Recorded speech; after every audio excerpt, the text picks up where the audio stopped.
Good morning. Welcome to Current Chem World.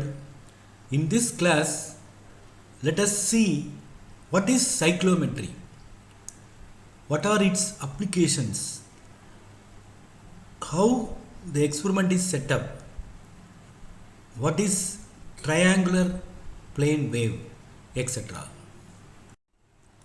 Okay, let us see what is cyclic voltammetry. It is nothing but a voltammetric technique of electrochemical method of analysis where the applied voltage is in triangular waveform. That is, the voltage is varied in triangular waveform. That is, the potential is varied linearly and cycles between minus 1 to plus 1 and then plus 1 to minus 1. This completes one cycle. Okay, this is another cycle, this is another cycle. Okay.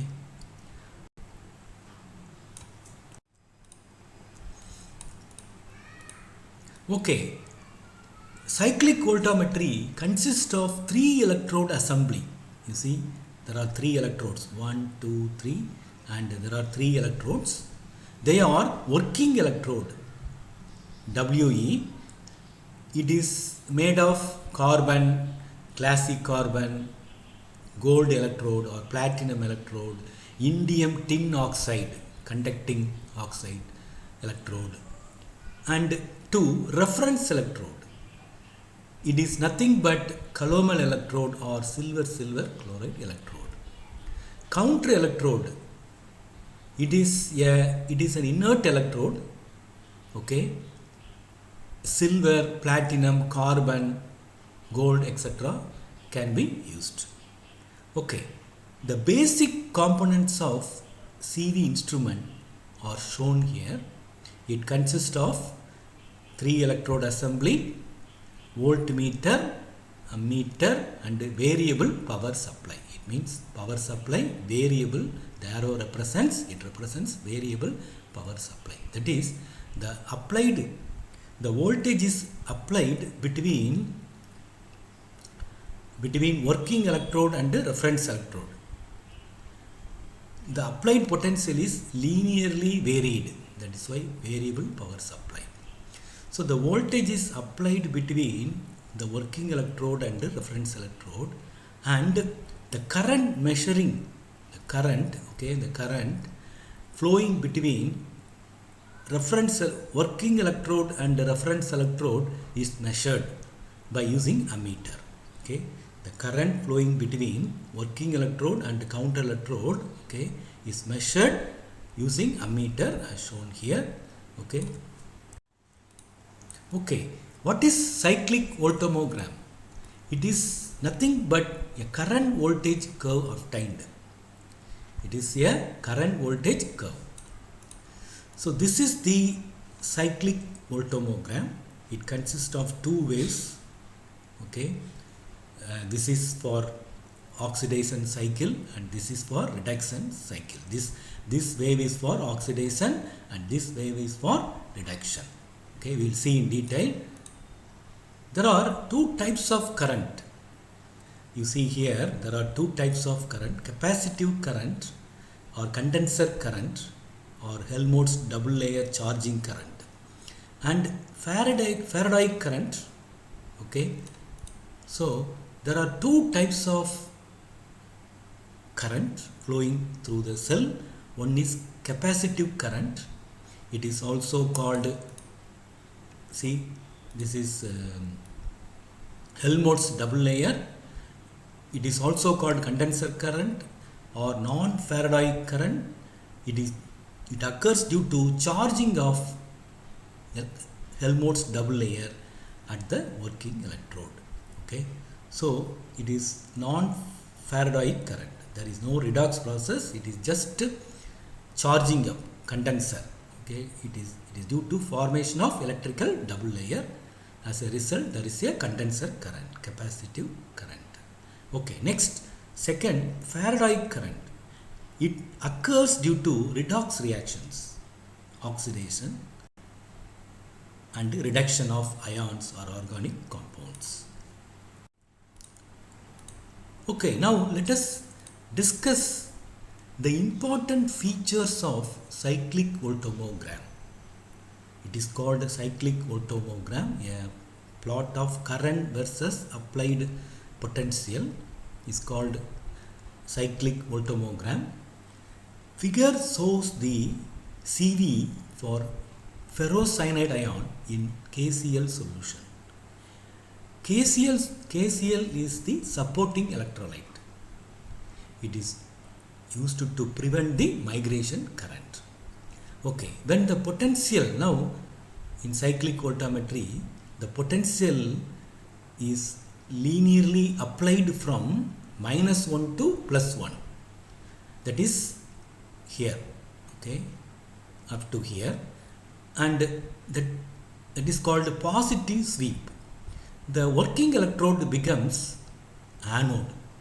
The working electrode during this positive scan, the working electrode becomes anode, that is positive. Hence, oxidation takes place, the peak current is obtained. So, you see, initially condenser current due to charging, that is due to the formation of Helmholtz double layer, and then this oxidation takes place.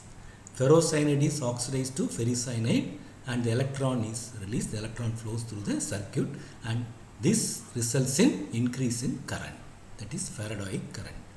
Okay, so this, the maximum current is called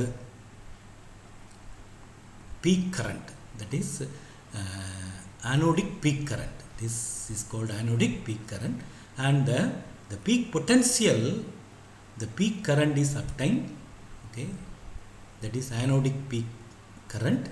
The peak potential corresponding to peak current is then called anodic peak potential. This is anodic peak potential. Okay, now let us sweep in the negative direction, negative sweep. Similarly, when the potential is swept from +1 to -1, the electrode becomes negative, that is the electrode becomes cathode. Therefore, the reduction reaction occurs, reduction peak current occurs, okay, due to ferricyanide reduction to ferrocyanide. The peak potential is then called cathodic peak current, and the potential corresponding is called cathodic peak potential. The peak current in cyclic voltammetry for reversible redox process is given by RANDLES SEVICK equation. That is, the peak current is directly proportional to concentration of the redox species. Okay, according to RANDLES SEVICK equation, it is directly proportional to the peak current is directly proportional to concentration. Okay, so it can be, the peak current can be used for quantitative analysis. Now A is the, where A in this equation, A is the area of the working electrode, N is the number of electrons involved in the redox process, D is the diffusion coefficient of the ion, centimeter square per second, and V is the scan rate, rate of scan. Okay, so C is the concentration in moles per liter. Okay, what are the important parameters obtained from cyclic voltammogram? It is used to determine the formal reversible redox potential E0. E0 is obtained is equal to E anodic peak potential plus cathodic potential divided by 2. Using this equation, the formal reversible redox potential for the redox couple is determined. Okay. 2. Electrochemical reversibility for a redox couple is obtained from this equation. Whether the redox process is reversible or irreversible, it can be obtained from cyclic voltammetry. Okay. So delta EP, the difference in cathodic anodic peak potential and cathodic peak potential is equal to delta EP equal to 0.059 divided by n, where n is the number of electrons involved. For n equal to 2, the difference in potential, anodic cathodic peak potential is 0.0295. The above equation is also used to calculate the number of electrons involved in the redox process, for example in organic reactions. Then the electrochemical reaction rates can be obtained. The rates of electrochemical reaction can be obtained. For example, if IPA equal to IPC, anodic peak current equal to cathodic peak current, then the rate of forward reaction is equal to rate of reverse process. That is IPA by IPC equal to 1. Thank you for watching. Please share and subscribe. Thank you again.